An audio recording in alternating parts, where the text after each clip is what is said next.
ABC Sports presents NCAA College Football. Today, for the national championship in Division II of the NCAA, it's the Panthers of Eastern Illinois against the Mustangs of Cal Poly of San Luis Obispo. Eastern Illinois hopes to win the title for the second time. Cal Poly's looking for its first.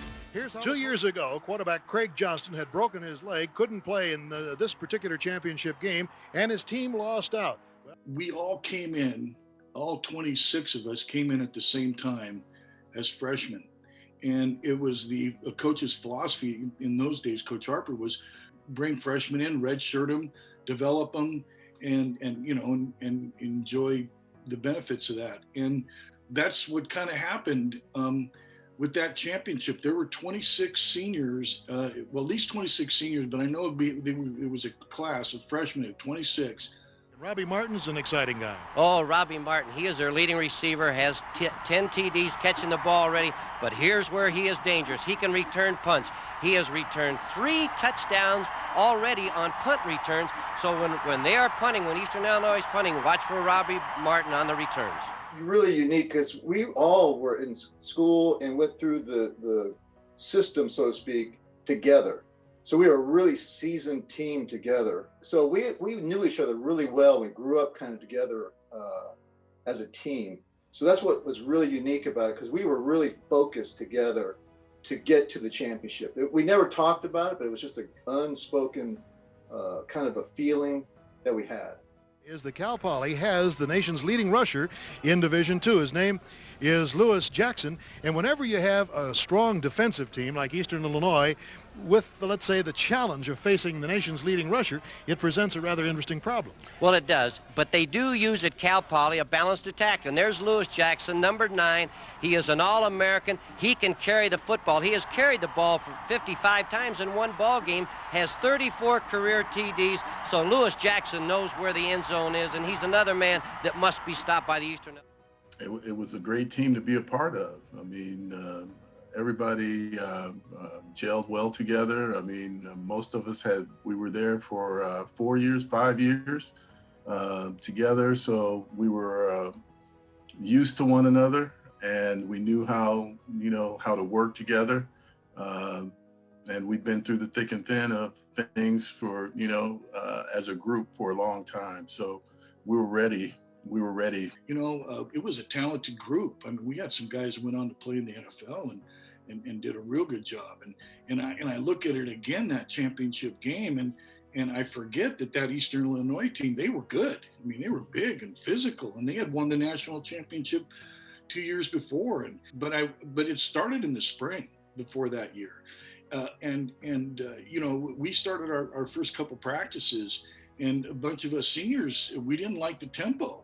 It wasn't what we had to do to get there, and we called a team meeting, and Coach Harper wasn't a big fan of team meetings. He was a no nonsense, just work hard and get her done. And that was just great. But we did, we called a meeting and said, we got to pick this up.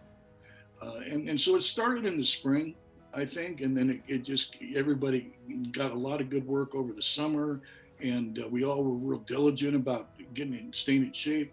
And yeah, so we knew we were good. We knew we were pretty good. Now, national championships, I don't know. No, I don't. But we knew we could compete with anybody in our division. If we stayed healthy, we were going to be there. We're going to be in the playoffs. We go far in the playoffs and possibly could win the national championship. So I think most of us were pretty confident in that we could, have an excellent season. Our team has worked too hard to get here today to not come home with a victory. We intend to win the championship. We played, I don't even remember who we played in the first round of the playoffs. It seems like it was somebody from Alabama. And then we played Santa Clara and had a real good game against Santa Clara. And that put us into the finals against Eastern Illinois, which had scored like 55 points in their playoff game the previous week. So we had our hands full. And this was a great group of guys that seemed to rise to the occasion. It started the night before, and it started the night before at our team meeting. Coach Harper did a great job. you know, when he said at that point, we really have never seen Eastern Illinois until we got ready to play this football game. This becomes then really a player's game, and we depend on the players and not the coaches to come out with a championship in a game like this. And he was exactly right. Before the night before at our team meeting, and that is, you know, a lot of us were fifth-year seniors. You know, hey, we're winning this for a lot of those guys that we played with up until this point. You know, and man, they're here with us. And so we got to get out there and get her done. And it was a great, you know, a great motivator for us that we weren't just playing for ourselves. We were playing for all those guys who would love to have been there and worked just as hard as us, but they weren't there. And so that was a great motivation for us. And Coach Harper did a great job of focusing. At the banquet the night before, this is a little side story here. My wide receiver coach, John Carvello, came up to me and said, you know, the wide receiver for the other team, he was a guy named Scott McGee. He was pretty good in his own right. You know, he's had some acclaim and so forth. Had been saying that he should have been All-American and not me. So my coach, you know, and John knew how to kind of play the mind game, so to speak, with me. And he came up to me and goes, you know, that wide receiver on this side saying he should have been All-American and not you. So I was like, oh, really? So that was really kind of on my mind, the back of my mind. I'm going to show him. I do remember that my talk to the team was about David and Goliath. And fittingly enough, the next day, their sideline came out brandishing a giant axe on the sideline. And so that was kind of motivation for us too. It was fun. And the quarterbacks are warming up. This is for Eastern Illinois, obviously. Chuck Wright, and you'll see Jeff Christensen on the sideline, and we're underway now for the national title. Taken by Kevin Staple. Reverses the ball. Comes to Kevin Gray. Doesn't fool anybody. Gets up to about the 18-yard line. Well, we've seen that a few times, Rick Berzano. For me, I was nerves. I was a lot of nerves. I was nursing a slightly separated shoulder. So, you know, I wasn't 100%, and I, you know, took an injection in my shoulder so I could play in the game. Eastern Illinois, they had my number. I mean, their mission was to stop the run and to try to put me out of the game. Eastern Illinois had been impressed with our running game, which was a strength against Boise State. Lewis ran for 250 some yards with 53 carries, I believe. Eastern Illinois decided to stop the running game and played virtually a goal line defense all over the field and had just three guys back covering deep. You know, and I remember when we went, we had the pregame dinner the night before and listening to the coach talk about, you know, me and what he had to do and what their team had to do to stop me, you know. So I'm like, okay, well, they don't know. There's a lot more than me a part of this offense. So, but they found out. 15 yards back, and so Mansky will be standing in his end zone and he's going to be punting against a pretty good stiff wind. Cal Poly's played very well defensively in this first series against a strong Eastern Illinois team, ranked number 1 in the nation.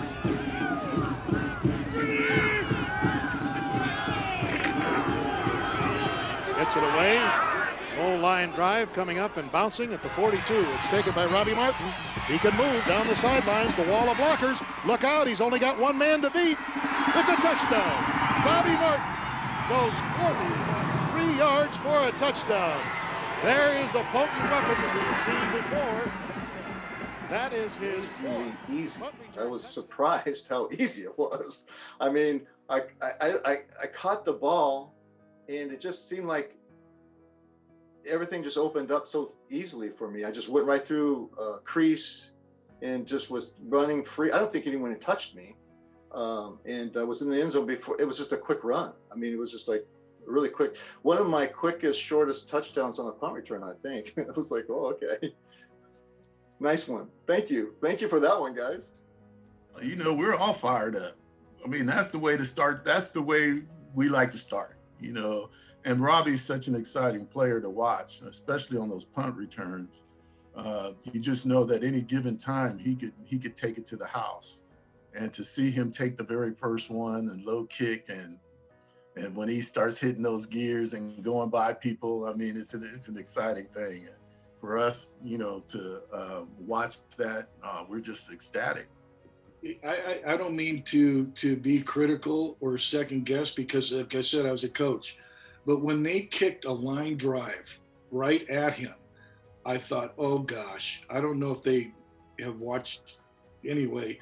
And sure enough, and again, it was because of that swamp in the middle where, you know, it was tough for the, special teams guys to run down, and first of all, run down and then change direction and stop and do all. And so Rob really had an advantage, and but it was really cool to know the first time, and then when he did it the second time, it was like, you got to be kidding me, because again, they kicked it right to him, line drive. Come on, you know. Mansky is in to punt. The last time he drilled one of 35 yards. It returned 43 for a touchdown by Robbie Martin. This time he gets a wobbly, a little higher kick, and Robbie Martin comes back at his own 38. Up the middle he goes. Look at him go, and he might do it again. He's got the speed to beat the final man. Robbie Martin scores his second touchdown of the day. I don't believe it. That is an offensive weapon, and we said again that Robbie Martin has been doing this all year long. 52 yards. There's a marker, however, down at midfield. Those are the Cal Poly fans who are just going wild on the far side of the field. Now, we may have this all called back because of a clip. Well, you will get this on a punt return. You will get the clip. It happens. But I also want to say this. I couldn't see the clip, and you might just watch it yourself here. And there it is right there. I couldn't tell the number. Number 60 clipped right there, and it was a good call by... When you return kicks, you always, or after you return it, you're always looking on the field for a yellow flag. Because this happens so often, right? So you're never surprised when it's called back or something happens like that. But, you know, I wasn't upset. I just thought we had a nice try, and it just didn't work out. So, but the game was young. I mean, the game was we're only 5 minutes into the game, right? So we got a lot of game left to do. So it was just another play that happened. You know, and to do those, you know, 2 times back to back, you know, unfortunately we had the penalty. It got called back, but I mean, it sent a message. You know, it sent the message to them that you better come to play because we came to play. I think you'll enjoy seeing. Out to the 7-yard line. And that just about does it for the first half here in the Division II championship of the NCAA, playing for the national title. We'll be back with today's halftime activities about this program. People on the TV saw this painted field on our game day, but it was a quagmire. They had 4 inches of snow in Albuquerque this past week, and yesterday this field had to be scraped off and dried out, even by a helicopter, believe it or not. And it's still a little bit slippery and soggy because rain has moved in from the mountains intermittently today. Temperature about 40 degrees. It could be for some rather slippery going this afternoon. It really affected things. And see, so me personally, I didn't really know this would be a factor at all. But personally, I had worn these really kind of low-key rubber cleats because I had been coming off major knee surgery, and I didn't want my cleats too deep. If you watch the game, I'm stumbling all over myself. I can't get back to drop back. I can't do anything. I'm fumbling the snap. I'm doing it. I'm really stinking it up. And I get to my seat at halftime up in the locker room there, and all of a sudden this man taps me on the shoulder. Never even knew him, saw him or anything before, after, or since. But he says, "What size shoe do you wear?" And I said, "Well, 9.5. Okay. And then he just leaves, and I'm going, okay. This man came back with some size 9s that were just tight as a button, and they were like an inch deep, so it was like, which is, I don't know if that was legal or not, but and you'll see in the second half, we drop back pass, I'm setting, we're throwing, we're beating man-on-man coverage out there. At the halftime, but what we're really trying to do is just find a way to win. We knew we could do it. We had made some mistakes that cost us early, like the kick getting called back, but we had some offensive things that we weren't doing correctly. I think we had a fumble or two. So we really knew we could do it, but we had to do it. It was time to do it. Other than Craig changing his cleats, I don't recall anything about that at halftime. All I know, we were scrambling to get something to work because offensively, we weren't doing much. We're back with Eastern Illinois leading 13-7 in the Division II championship game. They were putting up 11 guys on the line of scrimmage. They were going to stop our Lewis Jackson, and they were going to win the game. Coach Crivello came up and said, "Okay, you're ready. We're going to drop back pass. We're going to challenge them. We're going deep. We're going to win this game. It's on you. You can get it done." And he fired me up. He fired us all else up, and because we had been really fighting for the passing game. And now here it was, the second half of the national championship, and how dare they come up, in 10, 11 guys up there, and we had some answers, and the coaches did a great job, players performed, and it was a whole different second half. Second down, 13 over the middle, and he's got Robbie Martin. He's wide open. It's a foot race as Martin is being chased. Touchdown for Cal Poly. Kevin Gray was right behind him, and there's the most explosive play of the day. Like I said, we didn't throw the ball a lot. I mean, we threw the ball 20 times a game, something like that. But that play was kind of a skinny crossing post pattern.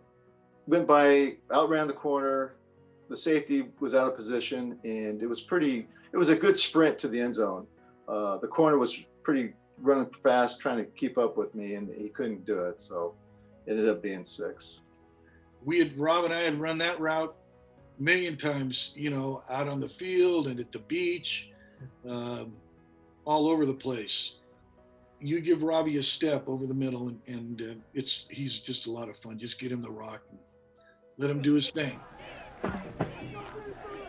You're looking at young Craig Johnston, a senior this year who could lead his Mustangs to a national championship in his if that's the way you want to play it, if you want to come up and put 10 guys on the line of scrimmage and just blitz the heck out of us and put man-to-man on our wide guys, then we're going to go outside and we're going to throw the ball. So for us to make that adjustment at halftime about we not only went and attacked the man-to-man outside by going deep, we did it by dropping back, straight back, rather than try to sprint out like we did in the first half. And we dropped straight back, set, and just threw it up there. It was nothing fancy. It was, as Coach Harper would say, there was nothing mystic about it. That was one of his great sayings. First and 10, the ball is on the 34. Craig Johnston throws it deep. He's got Robbie Martin down there.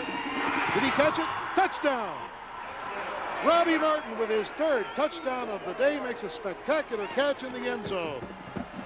I'll tell you. See, that was just a straight up route, which I love to run. That was my favorite route to run because I knew I could outrun every cornerback I played against anyway at the time. It's just one of those times where you're really focused. So you're not like, there's no real thought.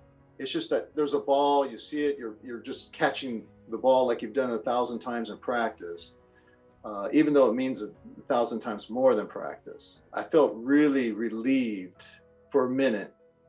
I just kind of sat on, I took a knee in the end zone actually after I caught it. It was just kind of thought, okay, I think we're going to win this game. I'm pretty sure we're going to win it. And I was just kind of being really kind of like in the moment at that time. So it's a good feeling anytime you score. I mean, that's what it's all about.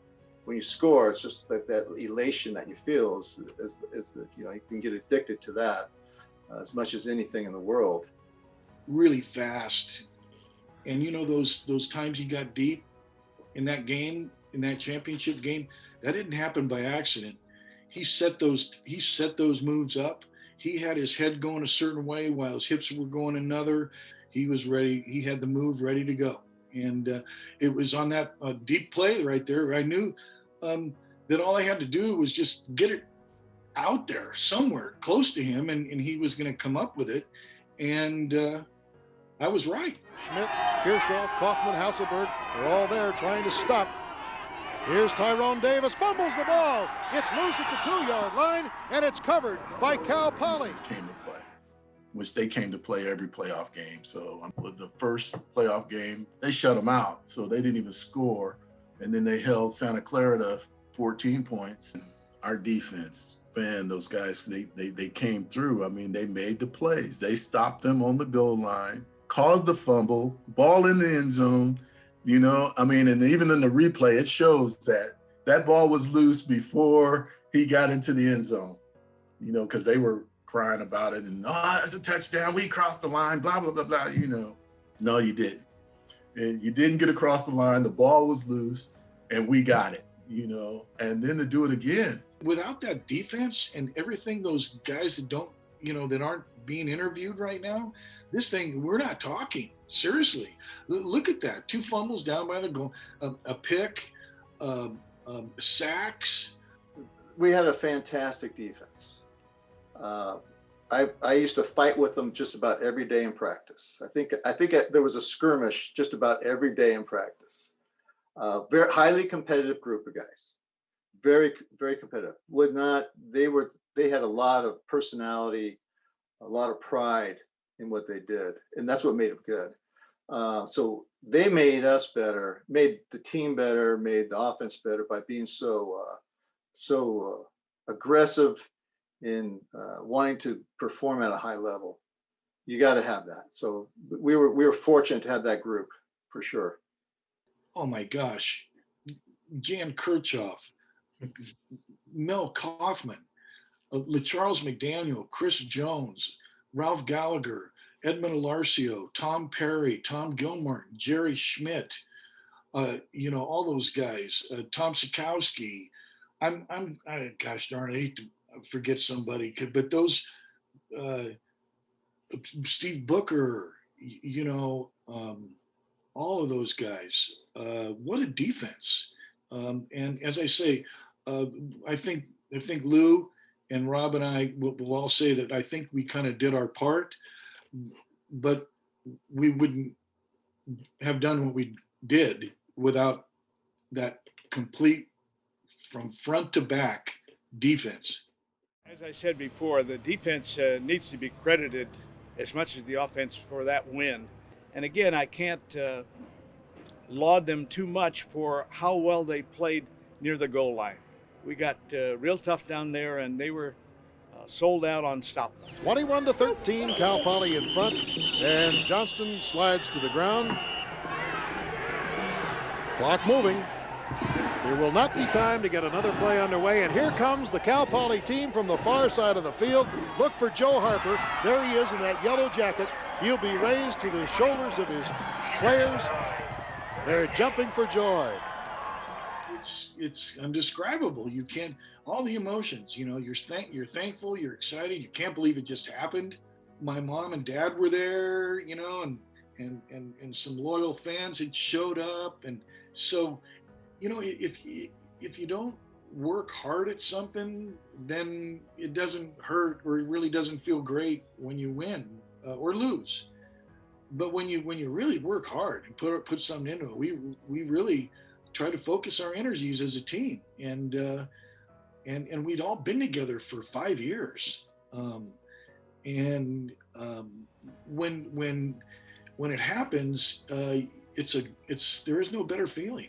No, I was ready to get off that field, man. I mean, you know, for me personally, I was ready to get off that field. I was excited, you know, just like everybody else on our team. We were national champions, you know, and that was you know, that was something that having been there from 76 up until that point, and going through all the things that we've gone through, and now to say we are the nation's best Division II football team. We beat everybody. I didn't get to go to Super Bowls, and I didn't get to. I played in the USFL, so I didn't get to go to that one. I went to the playoffs, but we never made it. I never made it to where I could say we were the champs.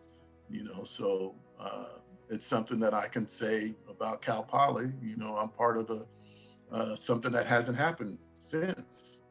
So all in all, it was a team victory, hard fought against an excellent opponent. Their coach said that if we played 10 times, that Eastern Illinois would win 9 of them. I'm not sure he wasn't right, but on that day, we were successful. When we pull up to Cal Poly, we had no idea.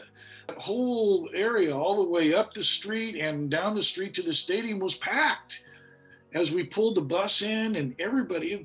So it was not only a great experience for us guys as on the team, but it was great for all of us, friends, family, Cal Poly, the town of San Luis Obispo. It was, and everybody got to enjoy it. So it was a really cool thing.